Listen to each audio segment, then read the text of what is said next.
I'm unstoppable. Forget your defense, nothing but an obstacle. Run it back, switch it up, call it audible.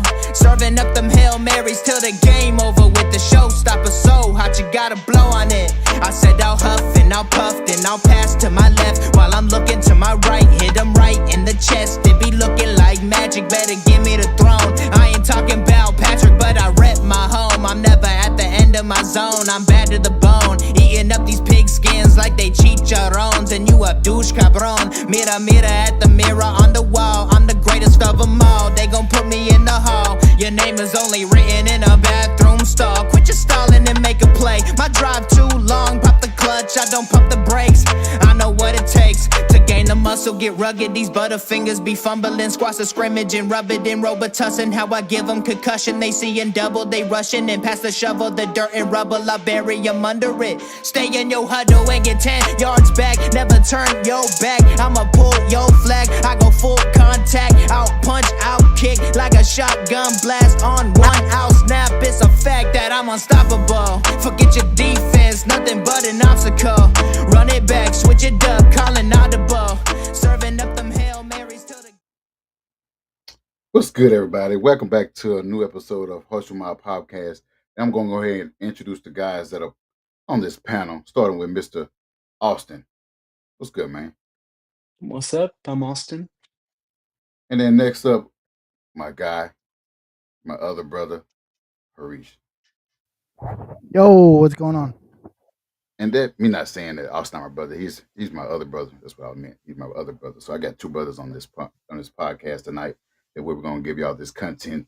As I can see that you guys not as disappointed as you were on Sunday with their first defeat of the season. But how you guys are feeling? I just want to ask that. How you guys are feeling after that crushing 27-20 defeat to the Rams? You guys are over it. I know, there's some tension, not between us, but just in the fan base on this defeat, because it was a winnable game. It was. We had pretty much the best team, one of the best team in the NFC, and it took a collapse on defense for them to win the game, and other mental mistakes as well. So, how you guys feeling?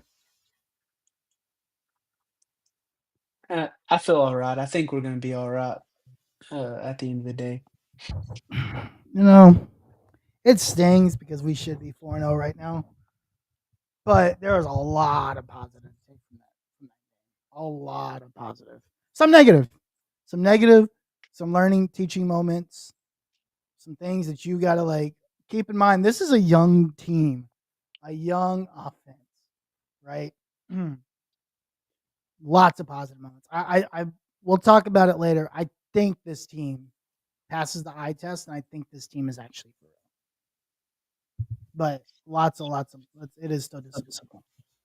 Yeah, it's disappointing when you have a team, and the thing is, I think I'm more disappointed because a couple years ago, 2 years ago, was in the same situation with the same team, and Puka walked it off on us in the overtime. Another collapse on defense. So it's just like PTSD came again. Like, not again. Another mental mistake again cost us to lose against the same team that 2 years ago we was down 20 something 0 and came back, went overtime. We didn't get the ball on defense. I mean, we didn't get a chance to possess because of the rules back then. They went and walked it off on us on their first possession. And it was game. It seemed like it felt the same way. First time in SoFi Stadium. I felt the team was prepared. It just they had the mental mistakes during the game that cost us to ultimately lose the game. Most people want to blame Daniel Jones. Most people want to blame Adonai Mitchell. Most people want to blame the defense, offensive line, the D line. Everybody want to blame coaching as well. Everybody want to blame at this person, this unit or whatever, or the coaching staff, and it's just they all played a part in this. So before we get into the episode, I'm gonna go ahead and just mention the sponsorship, fanbuttersports.com, where you can download. We're now on Substack, so you can go ahead and download the app and subscribe to the network, where you can see all of our past episodes. You can see the articles that's been written, as well for the Colts. At some point we're gonna have some merchandise being put on there as well, where you guys can go and purchase and support the Hushhoop Mob podcast. All the guys right here, we appreciate that. When that time comes to put that on the network as well. So check it out on fanbattlesports.com. Thank you guys for your support. If you've seen this, subscribe on YouTube, like, share. If you've seen us on X, give us a follow. Seen us on Twitch, rest of the stuff that I don't have to go out in detail. You see us, just give us a follow and reshare it as well. So I'm going to get into some NFL news, guys. From what I've seen this past Sunday, it's been a lot. I'm not sure if you guys seen anything, but Tyreek Hill, he got injured yesterday, knee dislocation, so he's gonna be out for the year. Who else? On Sunday, Malik Neighbors got injured. He tore the ACL. I think it's Dylan Gabriel. He's gonna be starting in Cleveland, which we pretty much knew that anyway. Eventually he'll start. He's starting week 5. What else injury that I'm missing? Those are probably the big ones, right? Say it again. Those are probably the big ones. Yeah. Oh, Lamar Jackson. He got a hamstring. He's out 2 to 3 weeks. He won't play the week 5 against the Texans, so he's out. Oh wow. I think that's it. I don't know. I don't know any off the top of my head. Those are ones that I saw because those are most of those players are my fantasy league. So there's some other ones that I missed. But yeah, those are the NFL news. Oh, the Titans still suck. They got shut out in Houston. Breaking news. He said, "Thank you guys." What's going on, Teresa? That's newsworthy as well. Another news too, the Colts still on top of the AFC South. They won game. It did hurt, but it was a NFC opponent. It wasn't AFC. We got AFC wins.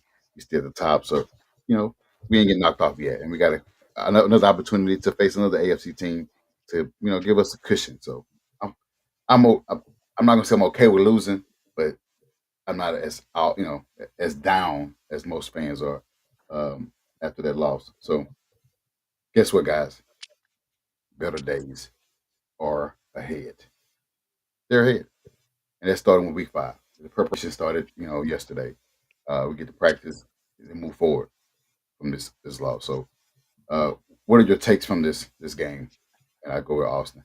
Well, I changed my headset because this is annoying. Go ahead, Austin. I mean, we played really well. We put ourselves in position to win the game. 14 points off the board hurt, and it is on AD Mitchell, but at the same time, we could have still won the game. So mental mistakes. He's gonna, like Shane said, he's gonna have to earn his spot back. I don't think he's gonna not play or be benched. I think if as long as Alec Pierce is healthy, he's gonna be in the same spot he was when he was healthy before. But I think we played really well against a really good team. Defensively, Puka did whatever he wanted against us. And that at the end of the day, that was too much for us to overcome. Go ahead, Arish. What are your takes on this game? I know you have similar takes, but go ahead and share them. I know you had something to say about Zaire Franklin.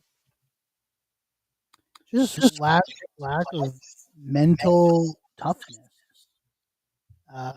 This team hasn't experienced losses like this in situations where you could argue through most of the game, right?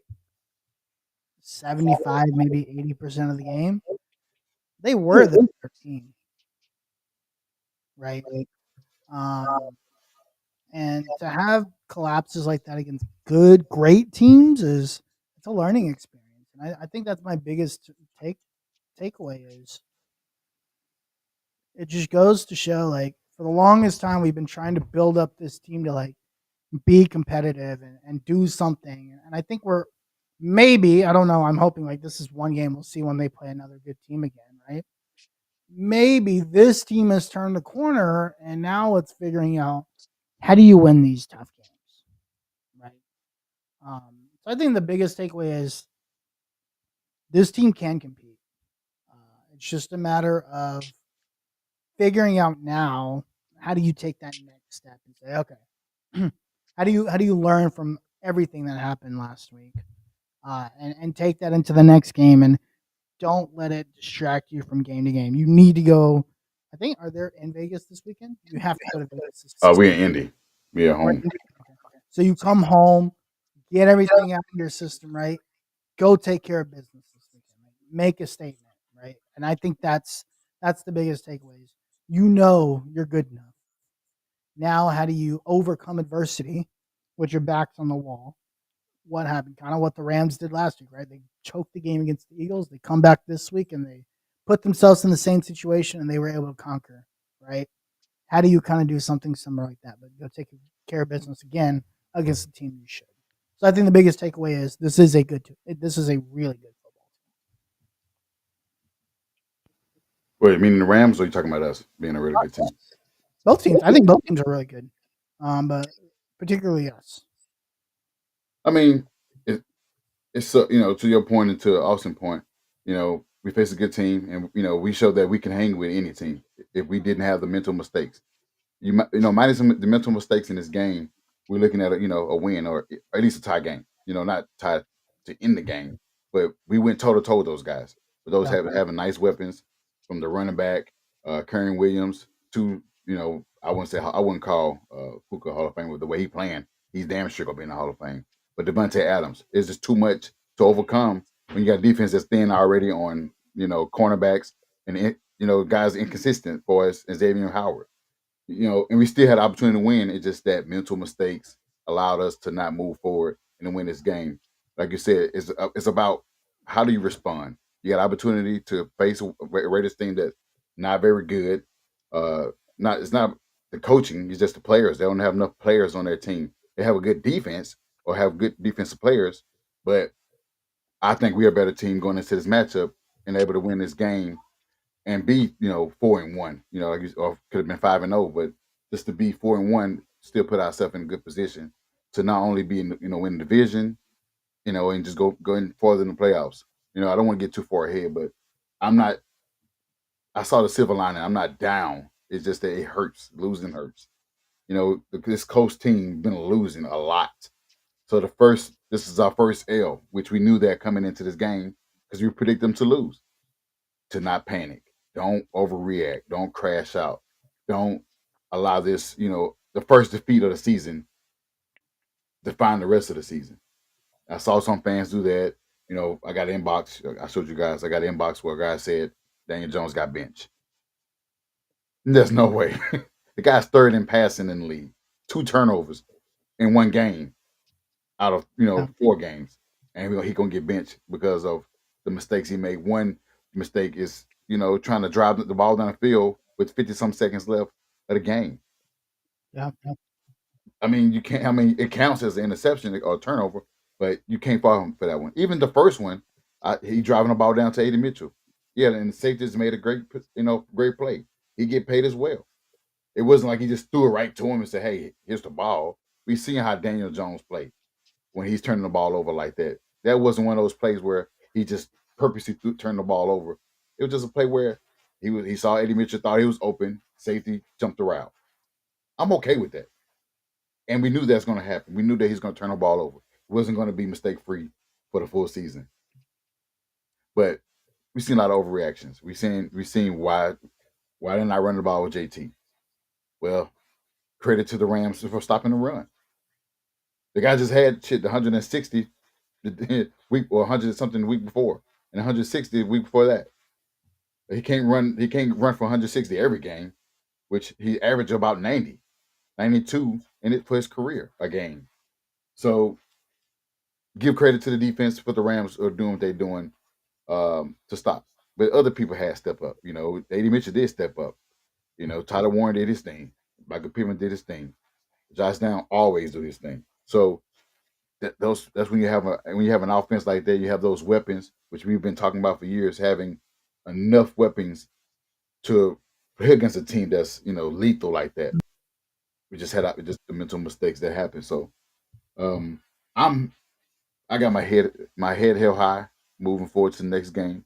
Next couple games, we got the Raiders, we got the Cardinals, Chargers. I think that's I can't. Is those the next couple games? I don't know if that's 3 games in a row. Oh, Yeah, Titans after that. after the Raiders, Chargers. Cardinals, Chargers, Titans. Yeah, Okay, so we got you should opportunity. minimum go 3-1. Hey, You that's should. that's 6-2. I'll take that. Yeah, and obviously, do we play the Chargers at home? No, I think Come on, back to SoFi. is it because I think the last couple times they played us, they played in Indy. Okay, so we got to go back. So again, you're going to go back to the place that this game happened at, right? So you're going to go back to the same stadium, and you're going to have an opportunity to sort of redeem yourself because you're going to go back to, all those emotions will come out again, right? AD is going to have all those emotions, and how do you learn from what happened on Sunday and take that into that game? And that game will matter because that's an AFC game, right? That's a game for seeding. If you're 6-2 and the Chargers continue to also get in like that 5-3, 6-2, we're talking about seeding at that point, right? We don't know what the Jaguars are going to do. Like, I still don't know what this Jaguars team is. We'll find out. Right. That's gonna be an important game. Like, that's a big game at that point in the season. We're talking about halfway through the season at that point. I agree. And those you said those things plays a factor. I mean, we saw here with the past couple of seasons, it was like you said, seedings. Thing with Miami, seedings with the Bengals, seeding with the Broncos, who we had opportunity to beat last year to get into the playoffs, where we failed to them, we lost to them. So this game matters. We have the Raiders. That's another AFC seeding, like you said, seeding. The Cardinals, not that's NFC. But you said you got the Chargers, and you got the Titans, who are pretty much defeated. They're pretty much trading everybody away. The coaching, then gave the play calling up and still losing. Got their ass built their ass, and even their quarterback said we are ass. So, I got chances right there. Just keep stacking up AFC wins, and then winning the division. Right now we're 1-0. So, I'm proud, guys. I know there's emotions high right now with some of the fans, but there's a silver lining, guys. We have the Raiders, which I'm not sleeping over. I'm not sleeping on. We have an opportunity to go and win this game. Preparation has to be had before that happen. But I like our chances. And like Ballard said, I like our guys. Like the group of guys we have. I wish we had that video. She said fake news. I bullshit. We ain't. Yeah, that guy was just weird. I don't know why he inboxed me randomly this morning at 9 something saying breaking news. He got benched. That didn't make any sense at all. And that's why I ended up blocking him because he gave me some weirdo vibes. And he called me a dumbass, so I ain't had time to give him the attention that he wanted. So I just went ahead and block him. That's great. But speaking of AD Mitchell, we already, I don't know if we touched on most of the stuff that he did, but I go ahead and touch on it. AD Mitchell had a play where he caught it was a great play. I think caught it with his left hand, or right hand. I think one-handed, juke a cornerback escaped for 77 yards, but he forgot to retain the ball before going into the end zone where he fumbled and got a touchback. How you guys feeling about that turnover? And then the turnover or not turnover, the penalty where JT again escapes out of the backfield, gets past secondary, get past get past secondary and get to the end zone for a 52-yard touchdown. Got called back because AD Mitchell held on that play. I'm gonna let Harish get this one first because that's his guy. I know that he's been very supportive of him. Go ahead and talk about the mental mistakes that AD Mitchell had in this game that I won't say prevent us from winning, but just didn't allow us to advance in this game. Yeah, it's a big thing in the game, right? I mean, at that point, you're still down 3, right? And a play like that, like the play that he makes, it's less about the touchdown was obviously like the worst part, but it's like how it happened, right? And AD Mitchell is this guy he's only 22 years old. He's still learning. He's still young, right? And so to make a play like that, not only is a turning point in the game, it could have been a turning point in his career, right? Like if you think bigger picture, like that was an 80 moment where it's like, okay, I know I can do this. I'm good. Like that is the turning point of my career. Like I'm good after this. Now we can ball out, right? So it's crushing, man. Like I obviously as an AD fan, as a guy that really supports them, it's crushing for me, but at the same time, it's also unacceptable, right? So it's really hard for me as a fan of AD Mitchell to be like, dude, man, like I was going nuts when I saw that happen because I was freaking out. Once I took a second, I said, oh, like my heart stopped. I was like, oh no. Like, oh my gosh. Like you talk about going from high to low in 30 seconds. Man, I was crushed, right? And then I think from there it's coaching, man. I think it's a lot of things. I think it's him being an immature player, not being able to like put that behind him and like the next couple series he really wasn't in it. So when the big play for the touchdown happens, you can tell like that was a frustration penalty. Right? The holding penalty wasn't anything more, it's not like AD's never run or run block before, right? Like that's he learned that in college. That like that out inside zone run block that he did, like he does that like a 5 million times. Like he's done that 5 million times in his career. But Right. at that point in the game, he's still like not really completely back into the game. It's a frustration penalty, and it just like it takes a bad situation and makes it worse. And I think there's a lot of accountability to go to fault. Right. First off, I blame AD Mitchell for not uh, putting that emotion behind him and you know moving on to the next play. I blame the coaching staff for continuing to send him out here when he's visibly frustrated and visibly like not in it right there. Like I'm not saying like punish him for the game, but just like allow him to have a moment to have his moment, right? Hey, Ashton Dooling, you go in for the next couple series. We're good, but AD, just know I need you, right? And I think maybe there's some coaching there that there's a lot of different like learning opportunities. Emotions are really high. Like that's a big swing in the game. And I think that point, like that's kind of where I'm at. It's like I think there's a lot of blame to go around. I think first and foremost, AD Mitchell should know better. He literally saw this happen 365 days ago, just about, right? Jonathan Taylor did it. Like you have as a rookie, you see those plays and you're like, okay, mental note, I can't do that. And I don't think it was intentional, right? He was just trying to, but to him, it's like he didn't have to do anything. I don't know why he was trying to. He was trying to, switch the ball in his hand and show.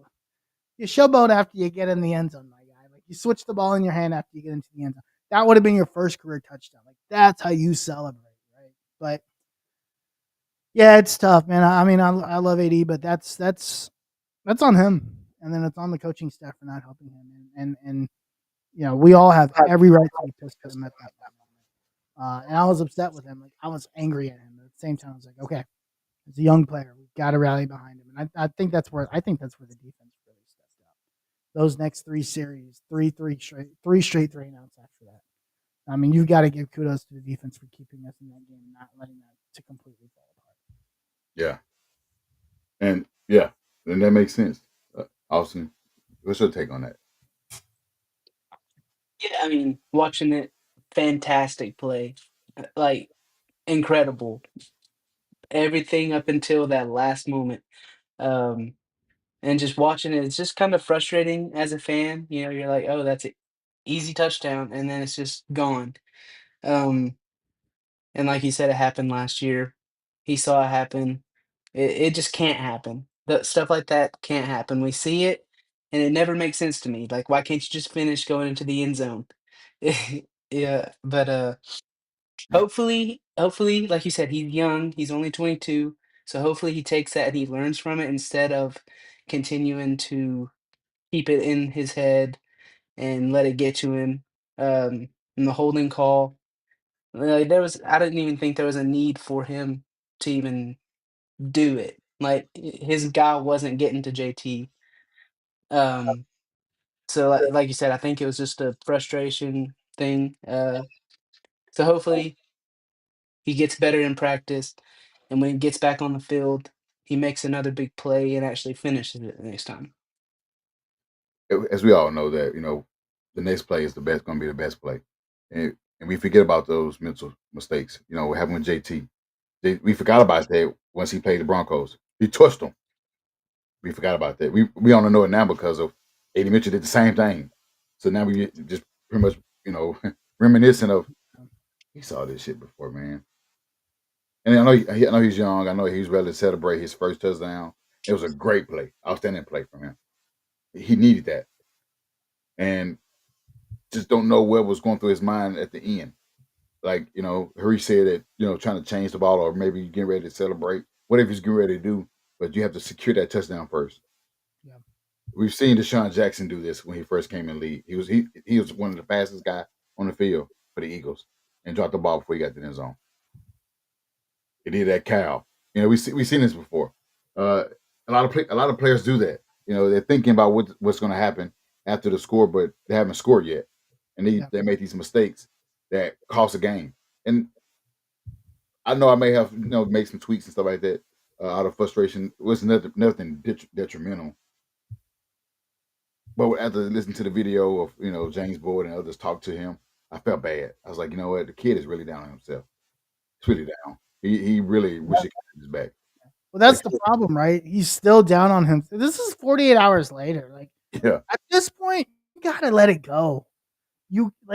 This team needs you because we don't know when Alec Pierce is going to come back, right? Now, it should be this week, but Yeah. You don't know when somebody else goes down, when this team needs you. You have to let this go. And they kept saying, if AD cannot let this go, he's not going to recover from this, and it's not going to go well for his career, right? And this is where the accountability from the coaching staff has to come into play, and you've got to have some sort of measure or temperature check or something that shows, okay, he's still not in it. I've got to take him out. You. This is big, but it's not a deal breaker. I don't even want to call it a deal breaker. It's not it's not egregious enough to be like, dang, you cost us a Super Bowl or something. Right? The magnitude of it was big because we could still be undefeated right now, but it's not we'd lost the Super Bowl, right? Does that make sense? It's it's big, but it's not big. Well, I understand because I said that it's an NFC game. It counts as a loss, but it's not an AFC loss. Right. So but I think it's still a good learning opportunity, and I think the onus is on everybody. Yeah, and Huyan and I talked about this earlier today. This is where coaching comes in. If I was Shane, I would have pulled him. He's visibly not even engaged in the game. Yeah. The very next series, he's walking around in circles, and I'm thinking this dude's still yeah, he's hurting, right? And it's not. And Shane said, I think after the game, he said something like, "I went over to AD, I tapped him on the shoulder, and I told him that we still need him." That's not good enough. That is not good enough. You have to be the adult per se in the room and say, you need to sit up because you're not currently in this. Well, I want to add on to that before you start, resume that. We've seen accountability. Where's Deion Jackson from 2 years ago? Where's Derek or Dallas Flowers? I'm sorry, Dallas Flowers from last year. Where he at? I think there's two levels of accountability, though, right? I'm not saying cut, but I'm saying playing accountability, right? Yeah. And there's also teaching moment accountability, and in the moment accountability, and Shane lacked in the moment accountability. If I hear Shane, if I hear Shane or anybody else say that's on me again, I might lose my mind. Yeah, because you can't have the head coach and the offensive coordinator or defensive coordinator every time something goes bad says, "Oh, that's on me." Like at some point, it needs to stop being on you, and that's when you have to hold the player accountable, right? Like if this happens again, hopefully, obviously, hopefully it doesn't, right? But if it does, how you handle that as the coach and the leader of the team, uh, is on you, and that's how you grow as a head coach, and that's how you grow as a leader. Like again, Leon says it in the chat, like not every good OC is a good head coach, and that's okay. Like that's fine. Like we need good OCs in this league, and this is why I always get like I don't want to even say upset. I just get weary when people are like, "Oh, look at this coordinator. That guy's going to be a sick head coach." Brian Callahan is a terrible head coach of the Titans. That dude sucks. He's horrible as a head coach. Yes. But it was a great offensive coordinator. That's okay. Like Well, really, being a head coach is a much different. It's harder than being a coordinator. There's more responsibility. There's bigger scope that you have to look at. You have to think about the bigger picture, and not just your little bubble of 11 guys. I think we give too many OCs credit that didn't call plays. I think Zach Taylor did the play calling, and Callahan was just in the meetings or putting a scheme together. Same thing with Frank Wright. Frank Wright was not a play caller. It was the other guy, John, whatever his name is, Delafino, whatever his name is, that was for I Doug. thought Frank did call the plays in Philly. I don't recall, but I think it was the combination of John Delafino and Frank. But we gave all of Frank the credit to be an OC. Now Shane Steichen was a play caller for Philly under Nick Sirianni. But even then, like your job as the head coach isn't to call the plays. Like that's not your first job as the head coach. Your job as the head coach is to make sure 22 guys, technically 33 guys, right, special teams on the field are ready to play at all times, right? Not to call the plays. It's not to, have an opening script. Like that's all fun. That's all extra stuff, right? Your sole purpose is to make sure 22 or 33 guys are ready to go every week, week after week. Through probably the most like grueling 16 to 18 weeks in professional sports, right? And just some guys are good at pieces of it. Some guys are not good at the entire thing, and I still think it's too early to say Shane's a bad head coach. I don't know about that, but there's definitely a lot more characteristics of bad head coach than there are of good head coach, and I still think we're still seeing some of those pieces right now. Well, I will say this here. As Shane continues to say, it's like I don't want to say enabling because he's not. It's just like he's not. He said accountability word that he used. Even with Xavier Howard, he's a good player. He's a great player. No, he got cooked. He been getting cooked for the past 3 weeks. Dude sucks. That's why you keep saying that. What are you doing? What are you doing? That's my next point. I can go ahead and move on to the next point. We have an AD problem, not AD problem. We have an Xavier Howard problem. Where that's why I said that if you've seen on social media, the team should make a trade with Seattle for Reek Wooling, because this veteran guy that we picked up in 2 weeks before a week or something before the season started, he did good week one because it's against Miami. He knows the tendencies of Miami. We said this, but each game after that, he had been causing havoc in the defense for us. Penalties. Every game he had. He was bad in the Broncos game. We still ended up winning that game. He was bad in the Titans game. We still won that, convincingly. And then this game here, he can defend Puka. I don't know why he was on Puka, but the guy had 13 catches of 170 in the touchdown, and we knew that, and we're not making adjustments. So I'll let Austin speak on this one. Do we have a Xavier problem, and should we trade for Reek Wooling? Yeah, I mean, I had hope for Xavier Howard when we signed him, but like we said when we signed him, it was 2 years too late. Um, and it's proven to be that way. He's not the same guy he was whenever he was an All Pro, obviously. Um, sorry. Uh, if he keeps playing the way he's playing, he shouldn't be playing at all.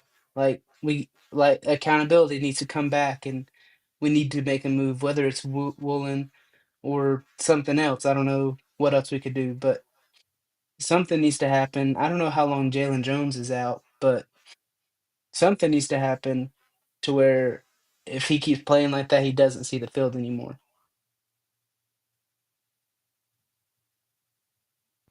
Go Yeah, ahead, Maurice. I want to talk about. Do you want to before you get into your point? Do you want to talk about the leaving the timeouts? I guess when you're up, or I mean, no need to call a timeout for no reason not call to use them. I don't think you just want to use them just because. But if you want to touch on that, you can. If not, you can go into your point about Xavier Howard. why does Shane never? Because Shane doesn't know how to manage time. Like here's, and I think this happened. This happened again at the end of the first half. Like you get when you have 3 timeouts, right? Whether you have 30 seconds or a minute or a minute, the way kickers are kicking right now, you really need 2 plays to get into field goal range, right? So when you have, so I think Huihan's talking about that last drive before the half. Let's see. So you go. Is it the last drive? Yeah, you get 1 play. I think it was the second to last drive. Anyway, one of these last drives, you basically get 6 plays, you punt, you get the ball back with 30 seconds or so. No, this was only 7 seconds. They kneeled right before that. The touchdown before the Rams scored. You're basically up 10-6. You go 6 plays, 10 yards, 3 minutes and 7 seconds. Right? You have to understand like what are you trying to accomplish at any point in time at the end of the half and at the end of the game, right? You just need to know like what are you trying to accomplish and what you and what do you have in order to get there, right? And anytime you have either timeouts or anything along those lines, you got to know where your team is and what they need to be to be successful. And it goes back to saying like what are you doing as the head coach looking at it from the big picture, right? What are you doing as the head coach to put your team. Oh, I see what you're talking about. Okay, I mean, he's talking about the Rams last possession where they scored the touchdown and they were just getting fried. Yeah, they go 13 plays, 96 yards, 2 minutes and 7 seconds, right? And again, the Rams are going no huddle. They're not allowing you to substitute. They're going no huddle. They're going. You have 2 timeouts. Momentum is not on your side. And this happens a lot in the NFL. Momentum's not on your side. You have 2 timeouts. Call a timeout. Get Regroup. players, allow them to switch out, right? Whether it's for a player or two, get new personnel in there and keep your guys fresh. Now, this is where they ended up scoring at the end of the half. Now, thank you. On my bad. The Rams go 13 plays, 96 yards in 2 minutes. 13 plays in 2 minutes. They're basically running a play every 15 seconds, right?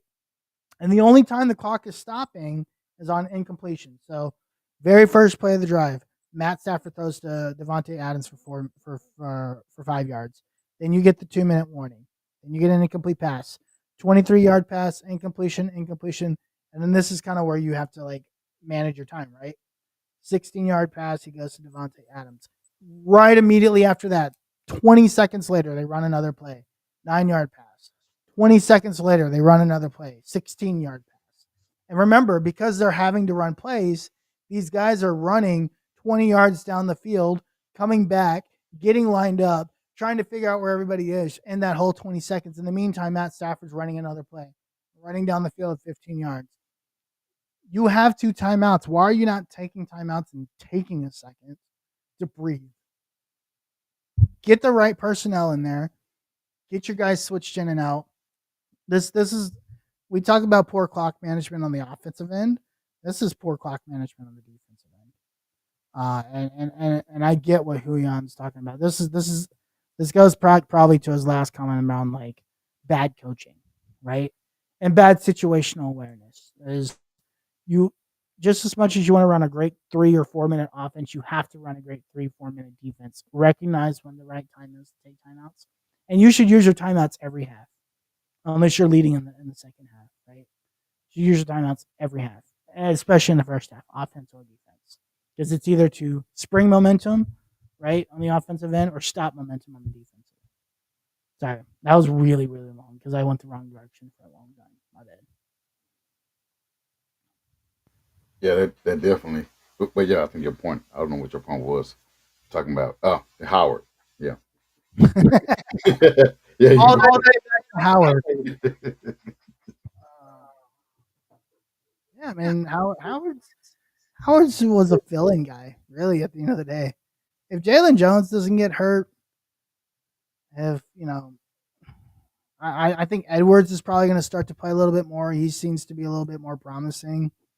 Howard's just a situational guy that you play in zone coverage every now and then, right? This just leans back to like having depth is really good, but do you have the right depth, right? I just don't think we do right now, and I think a lot of that isn't like because of one player. It's because we're hurt. And listen, you can only carry so many guys on a team, right? And the reality is that's just who we have right now. So I think Jalen Jones is eligible to come back next week. He's eligible, but I don't think they're gonna. I don't think he's gonna play though. What was his? Say it again. It was a hamstring injury. Yeah, hamstring. I think he had that in the count. He had it in like 2 months ago. Right? At this Yeah, point. it's So I mean he went on mandatory He IR. So he re-injured it. I think week 1 yeah, on the punt. yeah. That's what it was then. that's what it was because he came back. Okay. Yeah, I don't know. I mean, you'll get hopefully you get the next couple weeks. You get Kenny Moore back, right? Because Kenny Moore was hurt. I mean, I'm not even gonna say Kenny Moore was poorly missed because I think he was missed, but I think Mike Hilton played fine. Yeah. I want Dress to come in too, though. I don't think. Yeah, I mean, I would love. I think Will Johnson was hurt coming into the season, though. But I mean, Justin Wally. I mean, we drafted Justin Wally. He getting hurt. So we had the bodies. It's just that they started getting injured in the camp and in regular season. That's why we cutting Juju. But yeah, getting Justin Wally 4th round, 5th round, and he got injured. 4th round, yeah. He tore his ACL, right? Yeah. So I mean, Will Johnson would have been perfect, but I think this was a nice draft. I know, we can go back and say, well, she got this guy, but we're not. The defense wasn't bad until this Sunday. The pass rush isn't very good. I mean, I think Latu did a lot better this week, but I just don't think the pressure was consistent enough. Well, AA was good though. AA, I can't say his name though, but Adewabe. Yeah. I don't understand why JTT isn't playing more. Like that's really concerning. I'm just not understanding why he continues to be a healthy scratch. He played, but he was not a head to scratch. He just, I don't know if he had if you can check his snaps. I don't know if he. I think he only had like nine snaps. Okay. Yeah. So I don't know why that's the case. I'm just not understanding why he's not more active. Like we should be shuffling around defensive linemen right now because we just don't have the depth at corner. Yeah. You need to get pressure. You need to get consistent pressure on the quarterback, and we're just not doing that. So we'll we'll see we'll see what happens, and to Huyan's comment on like Ballard's worst draft. I mean, you could argue this is one of his worst drafts. I mean, I think he's had a worse draft than this, right? Was that I think 20? it's hard to say because a lot of them got hurt later. 2017 was the first draft. 20. You really need 2 to 3 years to evaluate the draft because Wally if Wally doesn't get hurt, he's still playing, right? If JTT, comes back, like you don't know what he's gonna do the rest of the year. It's still way too early. Like Travis is good. I like Jalen Travis, the offensive lineman. I mean, a lot of people are overreacting. And I'm not saying you, Owen, but it's just that when the team is 3-1, and we were saying that this is the first draft. I don't understand. oh yeah, I mean there's Hunter a lot of Hunter rookies. Wooler would be playing. Guarantee you he'd be getting playing time if he didn't get hurt as well. Yeah, is that the It's that linebacker? safety linebacker dude we got in the 7th round. Yep. Yeah. He was looking good in camp. So Yeah, what's wrong? Jonathan Edwards. I mean Hunter Wooler, and you don't. There's just Jonathan Edwards. Hopefully gets a little bit more play now because we know that Xavier Howard is. I mean, if this guy ends up being decent, that turns that around. I mean, Jalen Travis is still a guy. Giddens ain't really. I mean, Giddens not needed right now. Yeah, so. I mean, it's hard to say this is the worst draft because they're all rookies. They don't know what they're gonna do. Like playing in the NFL. Like I know it's like sounds like a Ballard quote, but it is hard, and some of these guys take a little bit longer. You got to develop them properly. They got to be in the right system. Like we've seen a lot of guys not flourish in the NFL until their 4th or 5th year, right? Yeah, of course they're not good. Nobody's saying they're good. So, but that's not a reason to say, oh yeah, well this draft was a wash because half the class got injured. I mean, I don't know why. Yeah, I don't know why they decided to wake up and tear their ACL this morning. This draft class sucks. Yeah, if they all end up like Juju Brents, where every single year they're getting hurt, then I can get that argument. But right now, it's hard to say. Yeah, Juju Brents was a complete miss, and Ballard has had some of those, right? Like Ballard's had some complete misses. Guys that we thought would pan out just completely not pan out. Paris Campbell did not pan out. Juju Brents did not pan out. But then there's guys that did pan out, and Ballard went against his word and didn't re-sign them. Bobby Okereke was the biggest mistake in Ballard's tenure. Like, oh man, not re-signing him because of some petty money stuff is asinine to me, and it's the reason why our linebacking core is as bad as it is. He decided to keep Zaire Franklin over Bobby Okereke, and that's why that linebacking core is suffering right now. Well, see, if went Leonard down. never got hurt, our linebacking I would core say, would yeah, be Leonard, fine. Leonard. It started with Leonard getting hurt, and then you had. I mean, even with Anthony Walker leaving for the Browns. I mean, he was a good tackler as well, tackler and pass coverage linebacker. It just Well, huh? didn't we sign Anthony Walker? Is he Yeah, just on our practice squad? yeah, so he can go anywhere. Yeah, but signing the guy from the practice squad doesn't matter if he can't cover. Like our problem right now is we don't have any linebackers that can cover. Zaire Franklin dropped 2 picks. Nobody talked about it. Didn't even mention it. He dropped 2 picks in this game. I mean, can we actually blame him for saying that this is we lost because he didn't catch the? I didn't say we lost. I'm not saying that's the reason you lost, but if you're gonna look at like everything that occurred, right? Yeah. Those like Matthew Stafford turning the ball over on short fields, back-to-back plays to start the back-to-back series to start the game. You're not telling me that starting at the 30-yard line on back-to-back series isn't a way to swing the momentum one way or another? Yeah, I agree. I'm agree with you. I'll just it's not the reason why, but it's a huge contributing factor to like how that game could have gone, right? Yeah. We're always going to say what if, right? Yeah. Zaire Franklin gets those 2 picks and we score 10, 14 points off of those. 80 pitch. Again, I'm just saying what the 80 Mitchell play never happens. Right? But what's the likelihood for a player on defensive side almost getting the pick versus a player dropping the ball before he gets in the zone? What's the likelihood of that happening? The player on the defensive side who's been an 8-year veteran in the league isn't in the right place all the time. No, I'm saying Probably pretty likely. those happen more often. The player jumps a route or like, I almost had it, versus a player, having an opportunity to get a touchdown, they drop it.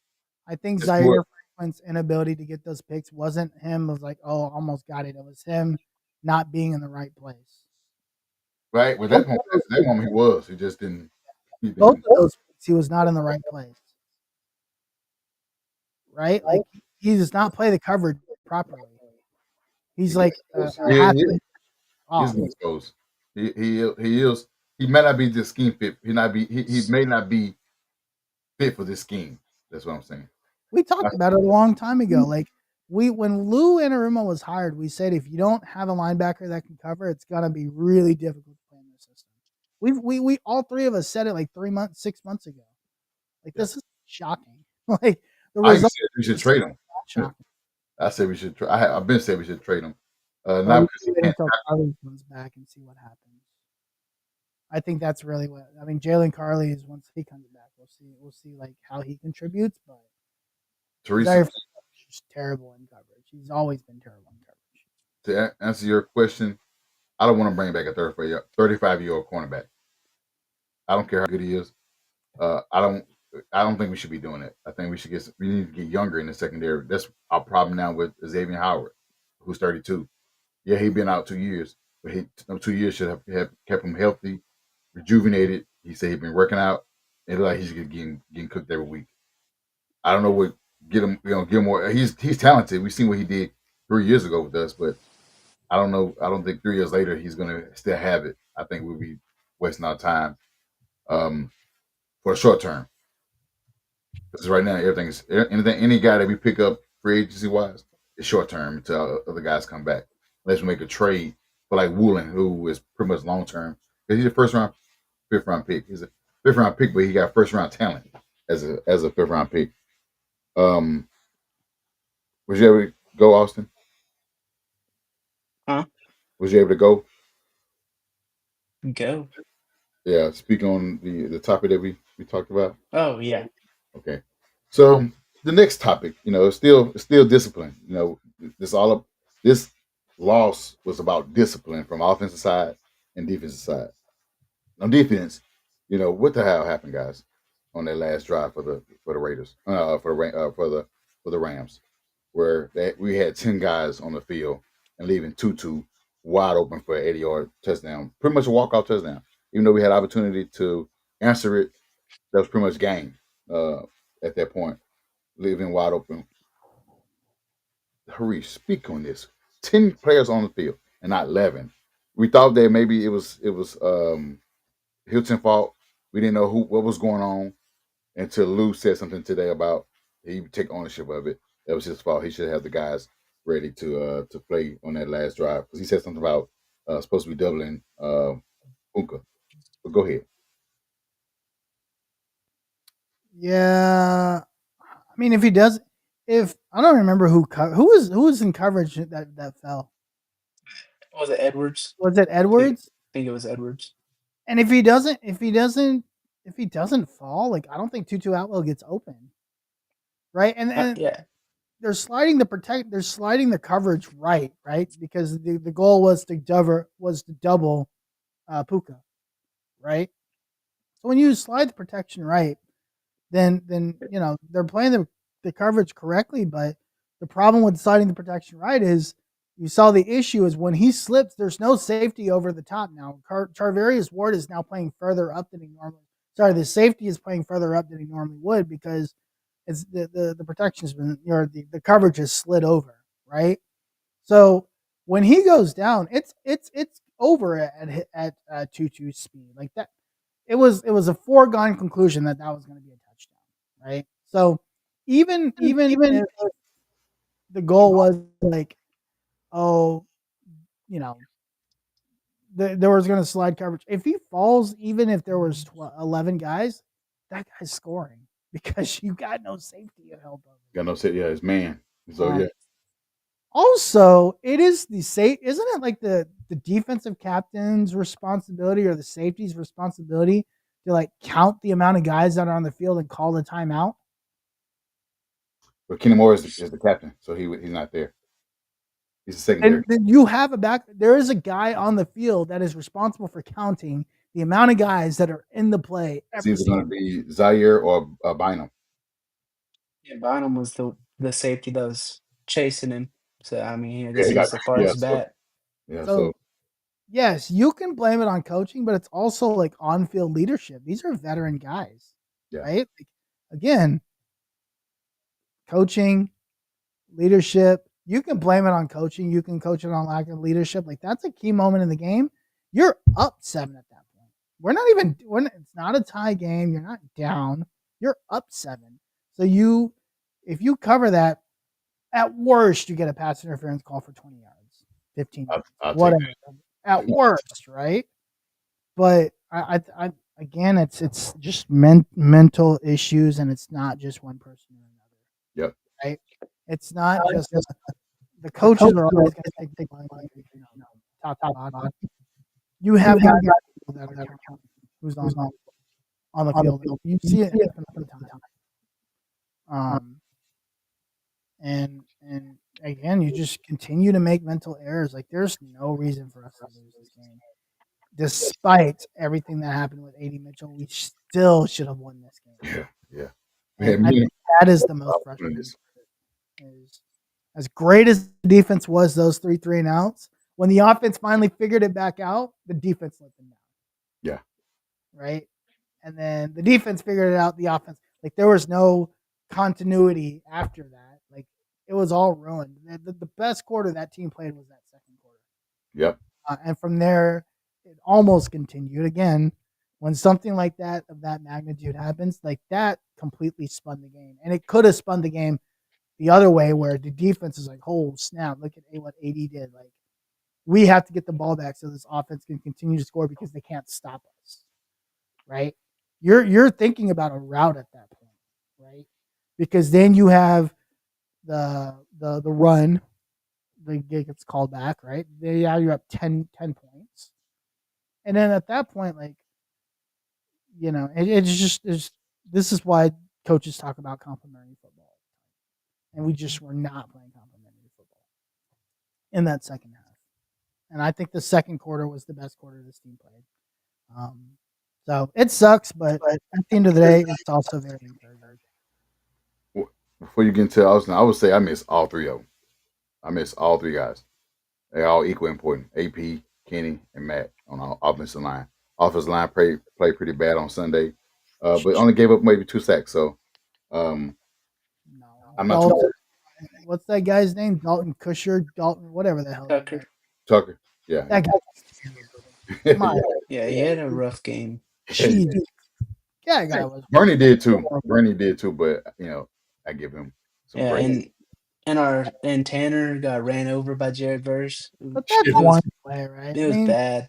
When you're playing a great player like Jared Verse, and I'm not even saying Tanner. Tanner's not a bad player. Like he just got beat on one rep. Yeah.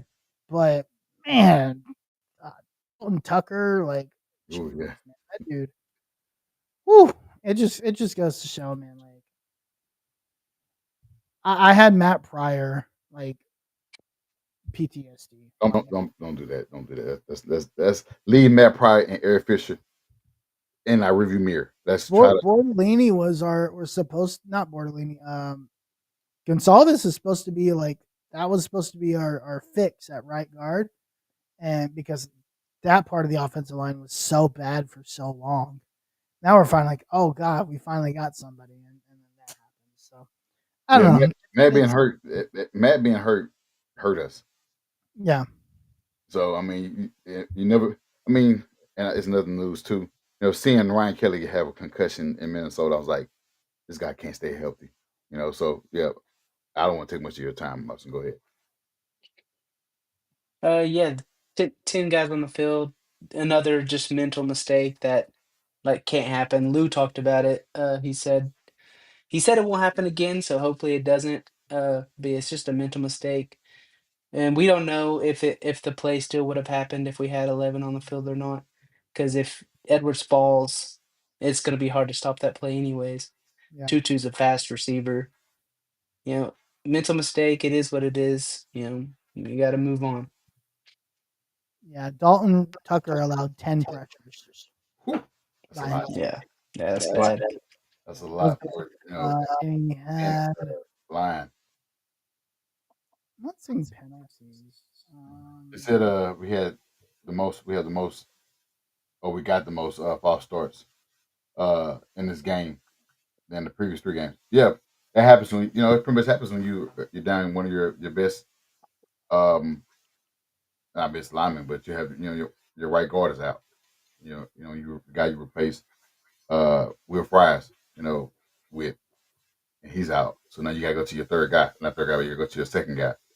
Our depth is not as good as we thought it'd be. By the way, do you guys remember the Tyler Warren offensive pass interference call? Like Yeah. at the end of the game? What was that? I don't even know what happened and why they called it. He I got think to the top of his route and apparently like extended his arms on the cornerback, but he's just so much bigger than him. It looked worse than it was. yeah. Tight ends do that literally every play. It shouldn't have been called. It was a very bad call. I feel like that was a That turned hometown into call. a field goal, right? Yeah. Yeah, if we would have been inside the 5, like Yeah, you maybe at the probably 3. score on that play. And we're up at that point too, right? Yeah.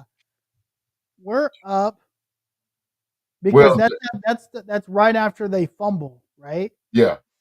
We're already up 17-13. You're an opportunity to go up Yeah, 20. 24-13. We was up 4 points. Yeah. Yeah. So I mean, it's just weird. It's just again, even despite everything that happened, that offensive pass interference call was bogus. That ends up being a field goal, and then of course that pass interference doesn't get called. Maybe you score. It's 24-14. He doesn't fall. Like, Yeah. Yeah, that's so crazy. it's just how things pile up. So yeah, that offensive pass interference call, I didn't understand it in motion in time. I go back to that and like it didn't make any sense. Yeah, like I was gonna say, they knew the guy was a rookie. They know he's a big ass, pause, good ass, player, big tight end, massive player. And you're like, oh shit, I guess you hold him. No, he did not. You didn't look at the replay. You didn't look at anything. You just, I thought we challenged those too, right? Can you? Well, our coach don't challenge much, but that was be it. I'm so glad the Bears are incompetent and they took Colson Loveland. Like, what a pickup! Like, golly, he's so good, man. And I knew he would complete this offense when we drafted him. Even though I was back and forth between offense and defense, I was like, no, like this guy completes the offense. And you see why. And he's doing exactly that. He's doing exactly what I thought he would. Daniel Jones goes to him so many times, and that's exactly like what that position needed to be. Just see how he's using offense. He was in as a running back or as a fullback, even at the goal line when he scored a touchdown. That's a threat. He's a red zone threat. That's a threat. And he gets open. He runs really great routes. He can block. He can catch.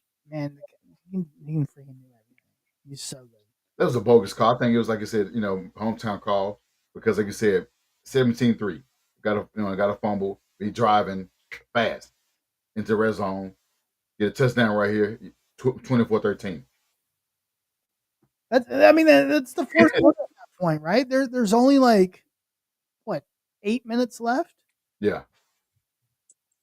And now you probably kick the ball again, and they have to go down and score. And again, it's not like pretty much they hadn't the entire second half at that point. I can say with confidence that with a 24-13 lead, that touchdown by AD Mitchell pretty much breaks the camel's back. This is after that. Oh, after? Oh, okay, so I got you. Because the 80 thing happens in the third. This is after the 80 return or the fumble. This is after the 80 holding call. This is after all of that. you still had an opportunity to go up 24-13. And I think at 24-13 at that point where the Rams hadn't scored in the second half, I think you finish this game out. So that offensive pass interference call doesn't get talked about enough. Like I think that had a. I'm not saying that's like the final like the reason why, but that was a big factor, and I don't think that's talking about enough either. Like, Yeah, Teresa, it's always a pleasure having you in the chat and supporting us. You already know we got us winning this week. You know, if you gotta go to bed, you know we've got us winning. But go ahead. my predictions this week is 58,000-0. Right. Let's go ahead and get into it, guys. Go ahead and get into Austin. The Colts face the Raiders. It felt like it's been every year, but I think we had a year off. The Colts face the Raiders at home, and we have an opportunity to separate ourselves in the AFC with another win when they come to town. What are your predictions? Are you predicting win or loss score? Go ahead with all that. Yeah, so coming off a tough loss, I think we're gonna come back even more motivated. I think we're gonna win. The Raiders aren't a very good team this year. Yes, Genty just had his best game so far, but it was against the Bears. Um, so hopefully we can contain him, and I do think that we win. I'm gonna say 30-13. Okay. Go ahead, Mr. Harish. Yeah, I think the offense gets back this week, man. I think the offense plays really well. JT, probably similar to what we saw the first 3 weeks of the season. I have 45-20. Like 45, like I think we'll get Geno Smith has been a turnover machine. Like that guy throws at least 2 to 3 Three. picks a week. Yeah. And I think we'll get Kenny back. I think we'll get some guys healthy. I think Kenny won't be back no time soon. He got a Achilles. oh, that's right. He does have the Achilles. I Maybe think offensively, you might get Alec Pierce back, so you get your 9-route merchant. He'll be back. Yeah, I just see this as a get back. If this team is as good as we think they are, this is a get back game, and it's a great opportunity against a really bad Raiders team. To kind of get back. So I'm thinking like 45-20. Yeah, I'm going with what Teresa said. I got the same. I predicted the same score she did. I got 31-17. And at 17, I don't want to give them that because if they don't have any, other than Myers and having Brock Bowers, which good players. Bowers is a good tight end. Pretty much the same thing with Tyler Warren is, and Myers just a fast receiver. If we put money on him, the other guy, I'm okay with Xavier Howard defending the other guy. I just want money on this guy here, Myers, because Myers in the past has had an impact with the Raiders against us, and I put those guys, defend those guys and defend the run game, which we've been pretty good. Okay, Williams didn't do too much. R.J. Harvey didn't do too much. J.K. Dobbins, he was okay, but we've been pretty good against the run this year. We can stop this phenom that was in college at Boise State. I like our chances to come away with another convincing win, and put, like I said, separate ourselves with this win because Chiefs faced the Jaguars. There's opportunity the Chiefs could help us out and beat them. Texans played the backup Ravens. the Ravens. Cooper Rush. Don't know how that's going to act, how they're going to work. But a win with us definitely separates to the point we have to look at what they're doing. I prefer those guys help out, but we do control our own destiny, win our own game. I like our chances in the game. JT seems to run wild against the Raiders. I don't know what type of drugs he get on for this game, but this guy always running for 50, 60-yard runs and end up with 150 rushing yards against the team. If we could use that formula to keep running, and then of course Tyler Warren do his thing, Michael Pittman, at Pearson, Josh Downs, even A.D. Mitchell. I'm gonna give him an opportunity to redeem himself. No. Oh. We don't have to wait on A.D. Mitchell. Like A.D. Mitchell's in timeout right now, right? Yeah, timeout. Okay. A.D. Mitchell timeout. Some level of accountability, right? I need to see. And I want Ashton to see, Doolin, big play. Hey, I mean, he got it I in want him. to see AD Mitchell perform before I go back and say, hey, I believe in AD Mitchell. Like, I think he will do it. I just want to see it. That are tight ends. Well, I don't think they got the corner ends. I don't think they. I mean, I don't think they have the corners to make it a tight end game. I don't think the Raiders have the corner. I think I pretty much see all of our weapons getting open. They're not very Yeah, good at this Raiders team is really bad. it.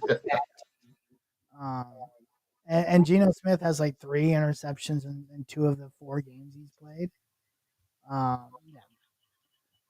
If we don't win by at least 3 touchdowns, like I'm not gonna say I'm mad because at the end of the day, the Browns did beat the Packers, right?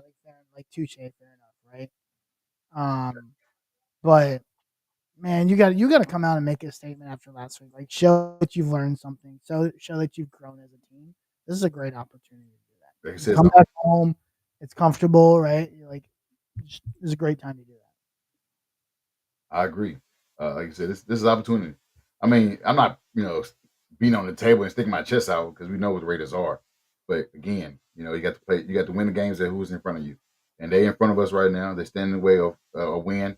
We got to take it from them and move to the next game, which is Arizona. It is the team that's played us tough too, right? Like the Yes, Raiders have played us tough the last 3 or 4 times. yes. Um, I can't. I think the last time we played them with Matt Ryan. you gotta lock in. Yeah, So I think the Raiders were Jeff Saturday's only win as a head coach. you're Beautiful. right about that. We was ass after that. Yeah. But God, seeing Matt Ryan run for 30-yard first down. that was fake Jeff Saturday game. That's right. Yeah. So Gives um, us hope. you are right about that. I might have to change my score prediction because they always play us like some step ahead of kids. I don't know what it is. It seems like playing the Raiders is like they play us like a division team. Yeah, Whatever. but they don't have an they don't have an offensive line. They don't have anything. Yeah, their left tackle is Coach likely Miller. out. Is it Coach Yeah, Miller or the other guy? There's two Colton guys. Miller. Okay. Colton Miller. Yeah. Oh, then Latu better get some pressure. yeah, Gallimore. Gallimore had a bad game, but AD had a good game. But yeah, just having those guys all, put their feet in the ground and rush the passer, get pressure. This guy gonna turn them all over. I don't know. Gino reverted back to Gino from his first couple years in the league.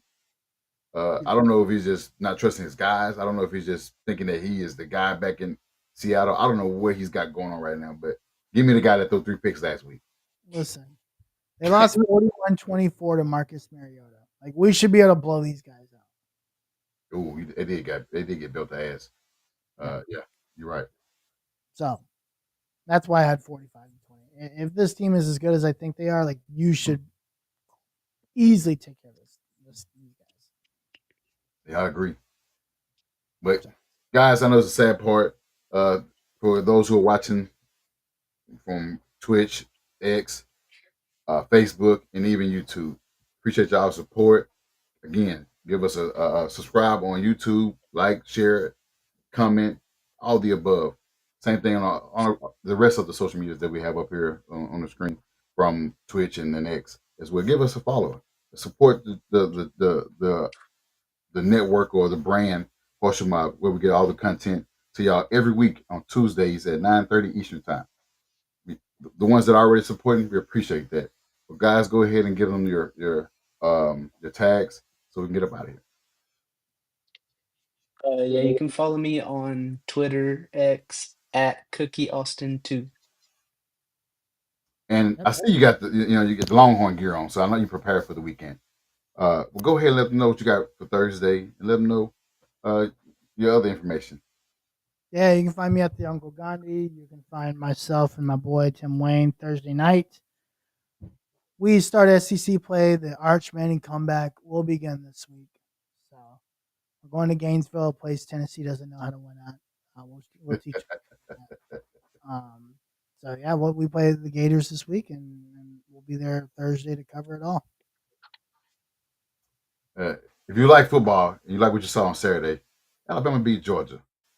And we beat him so bad we put in a big 360-pound lineman, and he got a first down and got us to the goal line to put this game away, even though it was a good game. But That was a good game. huh? Last weekend was fun. There was a lot of good games last Yeah. week. It lived up to the hype, right? It did. Yes, it did. We thought last weekend was going to be a good weekend of football, and it far exceeded my expectations. The Ole Miss and LSU was a good game. I was like, oh shit, yeah. I mean, Tennessee, Mississippi State, Alabama, Georgia, Oregon, like all of it, right? Like just name the game. It was good. Yeah, I see. Oklahoma got their quarterback injured, so I don't know. Oklahoma, they're about to get boat raced by everybody because their backup quarterback sucks. and you can find me on X at Who Is Y'all Senior. You can find me by my real name on the other social medias as well. But you can find our podcast on all platforms at HS Mob Podcast. Again, follow us on all the social medias from Facebook, Twitter, YouTube, now on Twitch, TikTok, all the above, Instagram. Follow us all. Give us a follow, guys. We appreciate your support. We're gonna get up out of here, guys. I think Teresa had coming, Eddie Mitchell and Howard on timeout. I mean, Howard can't be on timeout right now, but we need him. So I wish he was on timeout. She said, Cookie, I didn't send you a friend request. Oh. Hey, we don't want that to happen. She's not only a wife, but she's a mother now. So I don't want, those hormones, wait, do you approve her sending your request, Austin? Yeah, it's fine. Yeah. If she wants to send it, it's fine. Yeah, she don't check his Facebook that often. So it's okay to go ahead and send Austin one, her reach one as well. But and we also, how's your recovery going before we get out? How's your recovery, Teresa? You can always come in and let us know how your recovery is. Oh yeah. But we appreciate you. Last week I think you was in the hospital on the episode watching us. But let us know in the comments how how you're progressing in your recovery. But on that note, guys, we're gonna get up out of here and we'll see y'all next week. On one house nap, it's a fact that I'm